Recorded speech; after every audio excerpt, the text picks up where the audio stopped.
Afternoon, everyone. Donald Trump and House Republicans spent all of last year promising to lower the high cost of living in the United States of America. In fact, Donald Trump said that costs were going to go down in America on day one. But costs haven't gone down. They've gone up. Inflation is on the way up. Donald Trump and House Republicans, who have been nothing more than a rubber stamp for Donald Trump's extreme agenda, are crashing the economy and driving us toward a recession. What piece of legislation do they decide to work on as their signature priority in this Congress? Is it legislation to make life more affordable? No. Is it legislation to lower the cost of housing in the United States of America? No. Is it legislation that actually enhances the ability for everyday Americans to provide child care or afford groceries in this country? No. House Republicans are trying to jam another GOP tax scam down the throats of the American people, where the overwhelming majority of the benefits will go to the wealthiest 1% in the United States of America, and they want to pay for it by sticking us with additional debt, trillions of dollars of additional debt, and by enacting the largest health care cut in American history, along with the largest cut to food assistance in American history, literally taking food out of the mouths of children, veterans, and seniors in this country. It's shameful. The American people do not support this extreme and toxic bill, and we're going to hold every single House Republican who votes for it accountable. Questions?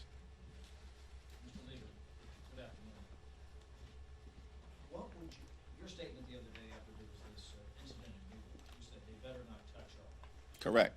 What happens if they were to go and arrest these members, or if they would try to sanction them here in the House of They'll find out. What would you do? They'll find out. Of course. Doesn't that broach a... They'll find out. Doesn't that go... That's a red line. What's the red line, though? I know we have to... It's a red line. It's very clear. First of all, I think that the so-called Homeland Security spokesperson is a joke. It's a joke. They know better than to go down that road, and it's been made loudly and abundantly clear to the Trump administration. We're not going to be intimidated by their tactics to try to force principled opposition from not standing up to their extremism. It hasn't happened during the entirety of this failed term. It didn't happen when Donald Trump temporarily was sitting high in the immediate aftermath of the election. Do you think it's going to happen now, when he's the most unpopular president in American history after his first 100 days? Give me a break. No one's intimidated by this dude. No one. And so there are clear lines that they just dare not cross. Speaking of red lines, Mr. Leader, were you informed that the White House intended to fire Dr. Hayden? No. Head of the Library of Congress? No. Is there anything you can do to reverse it, to discuss it? We're looking into it, but of course, the problem that we confront right now in this Congress is that House Republicans and Senate Republicans are nothing more than a compliant rubber stamp for Donald Trump's extreme agenda. They're not a check and balance. They're not working for the American people. They're actually working for an out-of-control executive branch. Now, it's the Library of Congress, not the Library of the executive branch.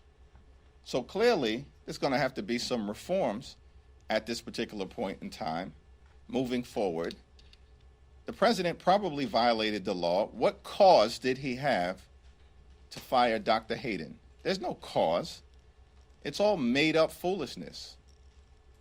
And so we're certainly going to look into that, and litigation will be evaluated strongly.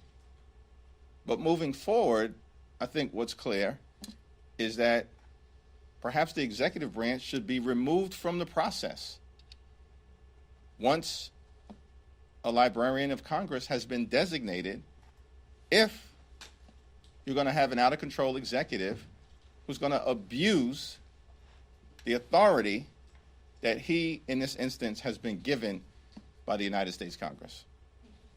The Vice Chair of the DNC, David Hogg, he said today, quote, "Too many leaders in the Democratic Party are asleep at the wheel." You're obviously a leader in the Democratic Party. Did he mention me by name? Not the Okay. leader. Okay. Are Democrats asleep at the wheel? Does he have a point, or should he stay in his role? I think I've been very clear about my perspective on David Hogg and how I'm going to defend every single member of the United States House of Representatives in the Democratic Caucus. Mr. Leader, on a similar vein of standing up for Congress's authority, what are you trying to do, if anything, about the Qatari plane, and what steps are you taking to assert Congress's authority over this, and when it comes to the Library of Congress? Well, Congressman Jamie Raskin has been very clear on this issue as it relates to the Constitution. A $400 million flying palace is an unconstitutional gift to this president or any president if it is not explicitly approved by the United States House of Representatives and the United States Senate. That's what the Constitution explicitly makes clear. There's no way around it as far as we're concerned. And so the president presumably is going to take that next step and seek congressional authority, which I believe we will clearly and decisively reject. It's an embarrassment. Literally, millions of people in this country are struggling to live paycheck to paycheck. Can't afford housing, can't afford groceries, can't afford to pay their utility bills, can't afford child care, can't afford insurance. And Donald Trump is publicly defending accepting a $400 million flying palace from a close ally of Iran and Hamas? I mean, you can't make this stuff up, which is why even some of his closest MAGA sycophants have made clear this is a plane too far for them. Too far for them. Thank you, Mr. Leader. Speaking of planes, did you fly out of Newark this week? And I wanted to see if you support Secretary Duffy's proposed fixes to the air traffic control system. I flew out of LaGuardia this week. I look forward to having a conversation with Rick Larson, the top Democrat on the Transportation and Infrastructure Committee. I have great confidence in him and his leadership to get his assessment on Secretary Duffy's recommendation. Are you open to a major overhaul of air traffic control technology? I think we need to make sure that our air traffic control system and technology is top-notch and first-rate. And to the extent that there are aging parts of the system, it definitively needs to be corrected. We also need an administration that should stop trying to undermine aviation safety in the United States of America, which is what they've been doing, perhaps at the behest of one of their lackeys, Elon Musk, from the very beginning of this administration. Thanks. On You got Library of Congress, there's this dispute where Trump has appointed A.G. Blanche. Library of Congress staff turned away those DOJ appointees yesterday, and Robert Newland is still addressing himself as the acting director. Who in this moment is leading the Library of Congress? As far as you're concerned, and will congressional Democrats be offering guidance or weighing in? As far as I'm concerned, it's not this Robert Newland character or whatever his name is. I've never heard of him. And listen, at the end of the day, it's the Library of Congress. And so this is another example of executive overreach. And it'll be challenged in court in all likelihood. And hopefully some of my Republican colleagues will actually stand up, show a backbone as it relates to their own authority. Stop being punked by Donald Trump. I don't understand it. Congress is a separate and co-equal branch of government. They already are doing great damage to themselves by trying to jam this extreme GOP tax scam down the throats of the American people. That's not enough for them in terms of their sycophantic behavior. They literally are signing their own political death warrants in terms of the 2026 election. They should be doing what's in the best interest of the American people, not trying to visit upon everyday Americans the largest cut to health care in American history, devastating cuts to Medicaid, and at the same time undermining the Affordable Care Act. Y'all didn't learn your lesson? How'd that work out for you in 2017 and 2018? There's a number of different revelations coming out about President Joe Biden's decline, recent books. Is it helpful for your caucus for these to come out now? And would you want Biden to campaign for House Democrats? We're not looking backward, we're looking forward at this particular moment in time. Thank you, Mr. Leader. Richie Neal, Frank Pallone, and Andrew Craig may not be the most visible members of the caucus, but today they're going to be center stage as Republicans mark up the bill to, as you say, give tax breaks to the wealthy, take people off their health care, and take SNAP benefits away from Americans. What should Americans know about these three members and why they should trust their leadership the way that you and many of the members of your caucus?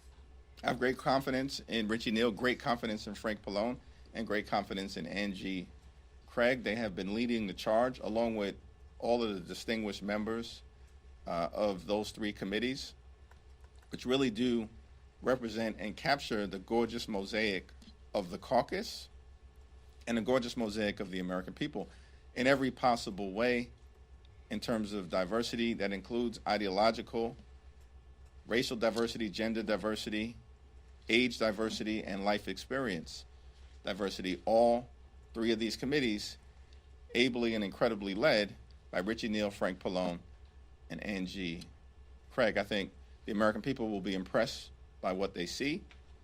We all are unified in trying to stop these extreme MAGA Republicans from jamming another GOP tax scam that benefits the wealthy, the well-off, and the well-connected, and takes health care away from the American people down our throats.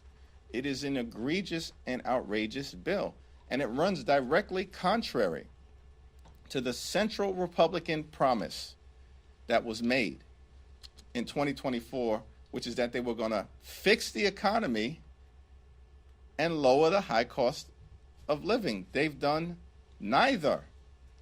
They are blowing up the economy in real time and raising costs. And they're going to be held accountable for the mess that they are creating. Leader, House Republicans have justified some of their spending cuts in the name of aiming to try and put the nation in better fiscal footing.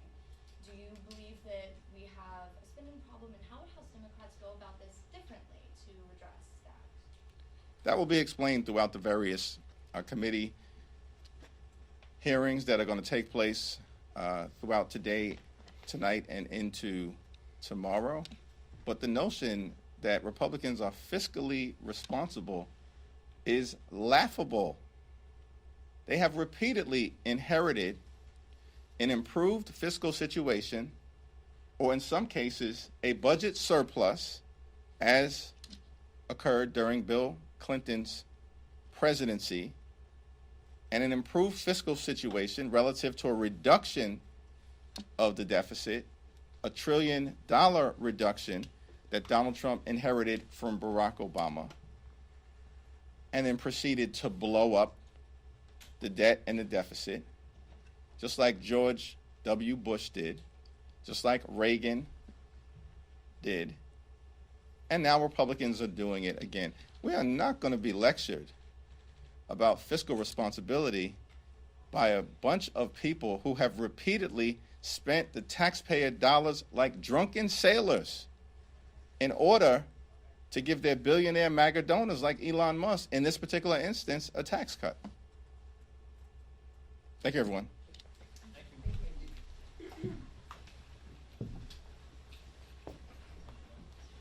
Call me whenever.